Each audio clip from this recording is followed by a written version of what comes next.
اعوذ باللہ من الشیطان الرجیم، بسم اللہ الرحمن الرحیم۔ سورہ بقرہ کی آیت نمبر 49، آیت نمبر 49۔ وَإِذْ نَجَّيْنَاكُم مِّنْ آلِ فِرْعَوْنَ يَسُومُونَكُمْ سُوءَ الْعَذَابِ يُذَبِّحُونَ أَبْنَاءَكُمْ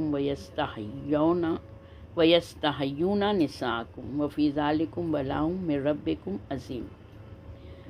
اور وہ وقت کو یاد کرو جب ہم نے تمہیں فرعونیوں سے نجات دی، جو تمہیں بری طرح اذیت دیتے تھے، تمہارے بیٹوں کو ذبح کرتے تھے، تمہاری عورتوں کو زندہ رہنے دیتے تھے۔ اس میں تمہارے رب کی طرف سے بڑا امتحان تھا۔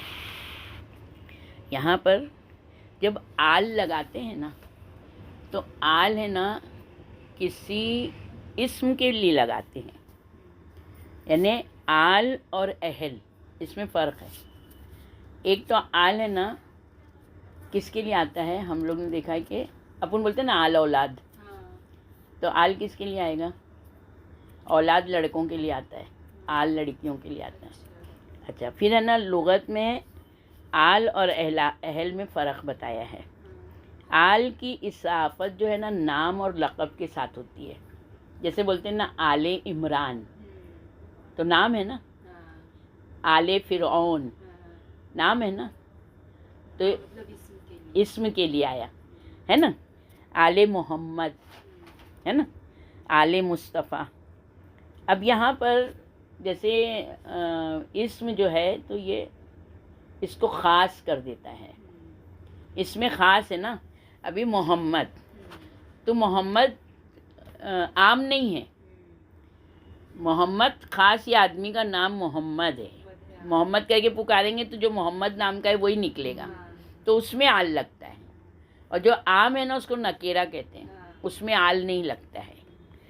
آل جیسے ابھی محمد کو نے مرد ہیں، تو مرد میں آل نہیں لگے گا، کیوں؟ بہت سارے مرد ہیں، بہت سارے مرد ہیں، تو آل رجل نہیں بولیں گے، رجل آدمی کو بولتے ہیں، تو آل و رجل نہیں بولیں گے، بلکہ کیا بولیں گے؟ اہل و رجولن۔ سمجھ میں آیا یہ؟ یعنی جب ہم نام لیں گے یا اس کا لقب ہوگا، اب جیسے کہ لقب جیسے جناب ابو الفضل عباس، ابو الفضل ان کا لقب ہے نا، عباس ان کا نام ہے، تو آل ابو الفضل بھی بول سکتے ہیں اور آل عباس بھی بول سکتے ہیں۔ انہیں نام اور لقب کے ساتھ آل لگائیں گے، مگر اہل نہیں لگائیں گے۔ اہل جو ہے وہ عام لوگوں کے لیے لگائیں گے، ہے نا۔ پھر اسی طرح سے زمان اور مکان، جو زمانہ ہے اور مکان ہے، یعنی جو رہنے کی جگہ ہے، اس کے لیے بھی آل نہیں لگائیں گے۔ ہم لوگ یہ کبھی بولیں گے آل و زمان، کبھی بولتے ہیں آل و مدینہ، کبھی بولتے ہیں اہل مدینہ، بولتے ہیں نا مدینے کے رہنے والے، ہے نا۔ تو اس طرح سے اہل جو ہے زمان کے لیے اہل و زمان، اہل و مدینہ۔ اسی طرح قریبی اور سگے رشتہ داروں کو آل کہتے ہیں۔ جیسے قریبی رشتہ دار ہے تو ان کو اگر پہچانوانا ہے، جیسے قرآن کی آیت ہے سورہ نساء کی آیت نمبر 54 آیت، بسم اللہ الرحمن الرحیم، فقد آتینا آل ابراہیم الکتاب والحکمہ، ہم نے آل ابراہیم کو کتاب اور حکمت عطا کی، یعنی یہاں جناب ابراہیم سے جو نسل چلی ہے ان کو کتاب اور حکمت عطا کی۔ جناب ابراہیم سے ہی تو جناب موسیٰ علیہ السلام آئے، عیسیٰ علیہ السلام، اسحاق پیغمبر سے ہے نا۔ پھر اسی طرح سے دوسری آیت میں سورہ غافر کی آیت نمبر 28، وقال رجل مومن من آل فرعون یکتم ایمانا، اور آل فرعون میں سے ایک مومن جو اپنا ایمان چھپائے ہوئے تھا کہنے لگا۔ تو یہاں کے اوپر مومن جو تھا وہ فرعون کا سگا تھا، رشتہ دار تھا، اس کے لیے اس کو آل کہا۔ مگر وہ جو تھا نا وہ فرعون کا رشتہ دار تھا، مگر فرعون کے عقیدے پہ نہیں تھا۔ فرعون کا کیا عقیدہ تھا؟ میں خدا ہوں، وہ عقیدے پہ نہیں تھا، بلکہ وہ اللہ کو خدا مانتا تھا، اس لیے اس کو آل فرعون کہتے ہیں۔ پھر تیسری یہ ہے، یہ حدیث میں ہے، یہ اس انسان کے لیے استعمال ہوتا ہے جو ذاتی طور پر یعنی قرابت یا دوستی کی وجہ سے اس کے ساتھ مخصوص ہو۔ کبھی کبھی کوئی انسان اتنا زیادہ دوستی کی وجہ سے اس سے منسوب ہو جاتا ہے کہ یہ فلاں کا دوست ہے، ارے وہ اس کے بغیر رہتے ہی نہیں ہیں، تو اس سے بھی اس میں ملا دیتے ہیں. یعنی اتنی زیادہ سگے رشتہ داروں کے علاوہ بھی دوستی میں بھی اتنا دم ہے. آج میں نے دوست کے بارے میں کل میری کلاس تھی، کل سے میں دوستی کے بارے میں اتنا پڑھ رہی ہوں نا حدیثیں، کہ جو شفاعت کریں گے نا، شفاعت کا جب آئے گا تم لوگ کو، اب وہ تو بہت دور ہے، تو شفاعت رسول اللہ کریں گے، چار معصومین کریں گی، ایسے شیعہ بھی کریں گے. کل میں نے چھٹے امام کی ایک حدیث میں پڑھا ہے کہ چاہے شیعہ کتنا بھی گرا ہوا ہو، اس کو حقیر نظر سے نہیں دیکھنا. وہ قبیلہ، 2 قبیلوں کا نام لیا، وہ قبیلوں، پورے قبیلوں کو اگر ان کی شفاعت کریں گے تو اللہ ان کی شفاعت قبول کر لے گا. اب سوچو کہ شیعہ کو اللہ کتنا چاہتا ہے. کیا شیعہ وہ حق ادا کرتے ہیں؟ ہم کو تو اللہ چاہ رہا ہے. تو یہ ایک طرفہ محبت ہے. اگر یہی محبت 2 طرفہ ہو جائے تو نور اللہ نور ہو جاتا ہے. مگر ہم لوگ نے یہ سب حدیثیں پڑھنے کے بعد ہمارے میں جذبہ پیدا ہونا چاہیے تھا کہ ہم کو اللہ نے اتنا بڑا مرتبہ دیا تو ہم کو کیا کرنا چاہیے. تو ہم دنیا پرستی میں ہی لگے ہوئے ہیں. اس نے یہ کیا ہے ہم یہ کریں گے، اس نے وہ کیا، اچھا اب اس نے ایسا کیا ہم یہ نہیں کریں گے. ہم لوگ اسی میں پڑے ہوئے ہیں. آ رہا ہے نا ابھی محرم کا زمانہ، کیسا زمانہ ہے. پھر یعنی یہاں پر لفظ جو ہے آل دینی اور فکری قرابت کے معنوں میں استعمال ہوتا ہے. جیسے انجیناکم من آل فرعون، میں آل فرعون سے اس کے ہم نوا مراد ہیں. یعنی وہ جو مرد تھا وہ آل فرعون میں سے جو تھا، تو وہ حضرت یعنی وہ شخص جو تھا تو مومن تھا. یہاں پر دیا حضرت موسیٰ علیہ السلام نے بنی اسرائیل کو صرف فرعون کے رشتہ داروں سے نہیں بلکہ فرعونی نظام سلطنت سے نجات دلائی ہے. یہاں اس آیت میں جو ہے تو اس وقت کو یاد کرو جب فرعون تمہارے لڑکوں کو کاٹ رہا تھا، عورتوں کو بچا رہا تھا، لڑکیوں کو، تو کس طرح واقعہ بہت اچھا ہے آج کا، اور پورا امام زمانہ پہ اتر رہا ہے. پھر فرعون کس کو کہتے ہیں، یہ بہت امپورٹنٹ ہے آج کا ٹاپک. فرعون کس کو کہتے ہیں؟ شاہان مصر، یعنی جو مصر کے بادشاہ ہیں ان کو فرعون کہا جاتا تھا، ہے نا. دوسرا ہے فرعون کی جمع کیا ہے؟ فرائنہ. اسی طرح شاہ روم، جو روم کے بادشاہ تھے، مصر شہر ہے، مصر کے شہر کے بادشاہوں کو فرعون کہتے تھے. روم جو شہر ہے، روم کے بادشاہوں کو کیا بولا جاتا تھا؟ قیصر. ہم لوگ بولتے ہیں قیصر روم. 12ویں امام کی ماں قیصر روم کی پوتی تھی. تو یعنی وہاں پہ قیصر ایک فقط نام نہیں ہے، اب اس میں قیصر 1، قیصر 2، قیصر 3 ایسا. تو قیصر جو وہاں کے بادشاہ ہیں ان کو قیصر کہا جاتا تھا. پھر ایران کے بادشاہوں کو کسرا کہا جاتا تھا، اسی لیے قیصر و کسرا آتا ہے اپنے یہاں، قیصر و کسرا اکثر آتا ہے. پھر مشرک بادشاہوں کو خاقان کہا جاتا تھا، جو مشرک بادشاہ ہیں ان کو خاقان. ایک قول کی بنا پر فرعون 2 مصری الفاظ، یعنی فرعون جو لفظ بنا ہے، ایک لفظ ہے پر اور ایک لفظ ہے اون، ان دونوں کو ملا کے بنایا گیا ہے، پر اور اون کو. یہ عربی لفظ نہیں ہے، یہ عربی ورڈ نہیں ہے. فرعون عربی ورڈ نہیں ہے، یہ مصری لفظ ہے. مصری میں نے پر اور اون یہ ملا کر ایک ورڈ بنا. یعنی اس کے معنی کیا آتے ہیں؟ بڑا ایوان، بڑا ایوان. پھر جس طرح سلاطین آل عثمان، آل عثمان کے جو حاکم رہے ہیں، ہم لوگ ان کو حاکم بولیں گے، جو سلطان جو بولے جاتے ہیں تو وہ حاکم ہی ہوتے ہیں نا، وہ یعنی اس کے قبیلے کے ایسے اس کے رہتے ہیں جو. تو جو آل عثمان کے لیے سلاطین تھے ان کو کہا جاتا تھا الباب العالی، الباب العالی.